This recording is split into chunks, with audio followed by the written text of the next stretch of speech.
কি পরিমাণ বা কি ধরনের সম্পত্তি থাকলে কোরবানি ওয়াজিব হয়? এরপরে প্রশ্ন হলো, পশু কোরবানির ক্ষেত্রে পশুর কি কি দিক আমাদের লক্ষ্য রাখতে হবে? পশু কোরবানির ক্ষেত্রে লক্ষ্য করতে হবে প্রথম কোন কোন পশু দিয়ে কোরবানি দেওয়া যায়, সেই পশু দিয়ে কোরবানি করছি কিনা, এটা হলো সবচেয়ে প্রথম যে বিষয়টি লক্ষ্য রাখতে হবে। সাধারণত গরু, ছাগল, ওট, দুম্বা, ভেড়া, মহিষ এসব পশু দিয়ে কোরবানি দেওয়া যায়। অতএব কোরবানির পশু যে নির্ধারিত সেগুলোর মধ্যে কোরবানি হতে হবে, এটা হলো প্রথম লক্ষণীয় বিষয়।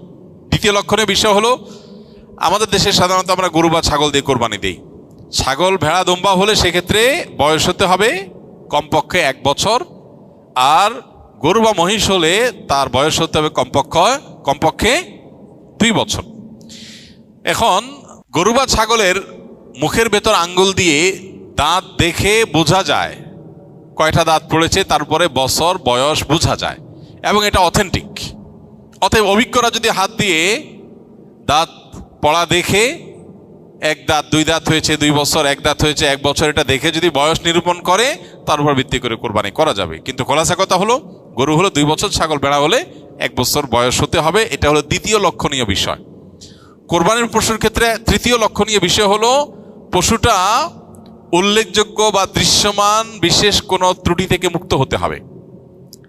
যেমন এত বেশি আঘাতপ্রাপ্ত হয়েছে যে, এত বেশি দুর্বল হয়েছে যে সে উঠে জবের জায়গা পর্যন্ত যেতে পারে না, একটা চোখে কিছু দেখেই না, একটা কান পুরা নষ্টই হয়ে গেছে, অ্যাক্সিডেন্টে বা কোনোভাবে দুর্ঘটনায় পাও ভেঙে গেছে এমনভাবে যে হাঁটতেই পারে না। তো এরকম যদি হয় তাহলে সেটা কোরবানির জন্য উপযুক্ত নয়। এবং কোরবানির জন্য তৃতীয় লক্ষণীয় বিষয় হলো, এই ধরনের ত্রুটি থেকে মুক্ত থাকবে।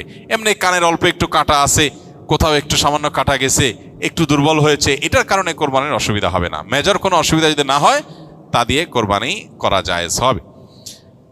তো এই বিষয়গুলো মোটামুটি কোরবানির পশু নির্বাচনের ক্ষেত্রে লক্ষ্য করা হলো কর্তব্য। আর সবচেয়ে বড় বিষয়টা হলো নিয়ত। এটা কি গোশত খাওয়া, নাকি সামাজিক মর্যাদা রক্ষা করা, নাকি আল্লাহর সন্তুষ্টি উদ্দেশ্য? সেটা হলো কোরবানিটা অর্থবহ হওয়া বা এর বিনিময় আল্লাহর কাছে লাভ করার জন্য সবচেয়ে গুরুত্বপূর্ণ বিষয়। কি পরিমাণ বা কি ধরনের সম্পত্তি থাকলে কোরবানি ওয়াজিব হয়? উলামা হানাফের মতে কোরবানি ওয়াজিব সচ্ছল মানুষের উপরে। সচ্ছলতার সংজ্ঞা কি? যার কাছে এই পরিমাণ সম্পদ আছে, যে পরিমাণ সম্পদ দিয়ে সে, যে পরিমাণ সম্পদ হলে যাকাত ওয়াজিব হয়।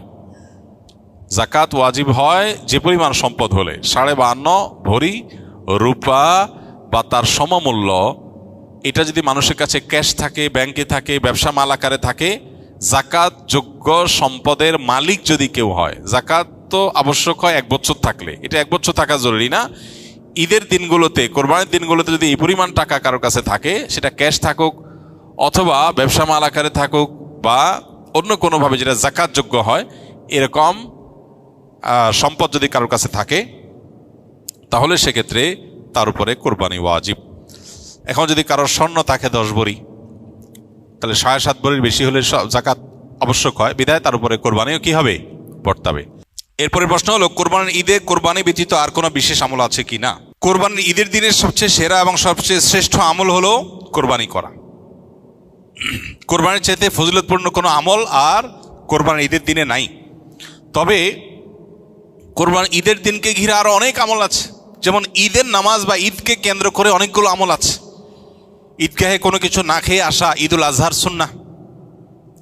দিনের প্রথম খাবার কোরবানির পশুর গোশত থেকে খাওয়া, এটা আরেকটা সুন্নাহ। অন্য যে কোনো সাধারণ উৎসব, বিশেষ করে ঈদুল ফিতরের মতো এই ঈদেও উত্তম পোশাক পরা, এটা মুস্তাহাব, ভালো। গোসল করা, সুগন্ধি ব্যবহার করা, এগুলো সব ঈদুল ফিতরের মতো এখানেও সুন্নাহ বা মুস্তাহাব। আর স্পেশাল আমল যদি বলেন, তাহলে কোরবানির ঈদের গোশত দিয়ে দিনের প্রথম খাবার খাওয়া, এটা হলো কোরবানির পরে আরেকটা স্পেশাল আমল, যেটা ঈদুল আজহার জন্য বিশেষভাবে খাস। এছাড়া কোরবানির গোশত মানুষকে দান করা, গরিব দুঃখীকে দেওয়া, ফাকুলু মিনহা ওয়া আতিমুল কানিআ ওয়াল মুতাররা, অভাবী মানুষকে দেওয়া, যারা চায় না মানুষের কাছে তাদেরকেও দেওয়া, এটা আরেকটা আমল বলতে পারেন কোরবানির ঈদকে ঘিরে। কিন্তু কোরবানির ঈদের সবচেয়ে গুরুত্বপূর্ণ এবং সবচেয়ে ফজিলতপূর্ণ আমল হলো ঈদুল আজহার দিনে আল্লাহর জন্য পশু কোরবানি করা, এহরাকুদ্দাম বা পশুর জবে করা, রক্ত প্রবাহ করা আল্লাহর সন্তুষ্টি লাভের উদ্দেশ্যে, এটা হলো সবচেয়ে গুরুত্বপূর্ণ আমল। আল্লাহ তাআলা আমাদেরকে আমলের তৌফিক দান করুন। গত সপ্তাহের আগের সপ্তাহে ঝগড়া নিয়ে করা প্রশ্নের উত্তরে আপনি বলেছেন সাথে সাথে ঝগড়া লিপ্ত না হয়ে একটা সময় নির্ধারণ করে নিয়মতান্ত্রিকভাবে ঝগড়া করতে। এই ধরনের আমল আমরা আমাদের দেশে ব্রাহ্মণবাড়িয়ায় দেখতে পাই, কিন্তু তাদের মধ্যে কোনো নিয়মতান্ত্রিকতা তো দেখতে পাওয়া যায় না। এক্ষেত্রে আপনি কি বলবেন? ভাই, আমি বলেছি ঝগড়ার বিষয়, আমি মারামারির কথা বলি নাই। মারামারির বিষয়টা তো ভিন্ন। মারামারির জন্য যদি টাইম দেওয়া হয় যে তোমার সাথে আমার মারামারি হবে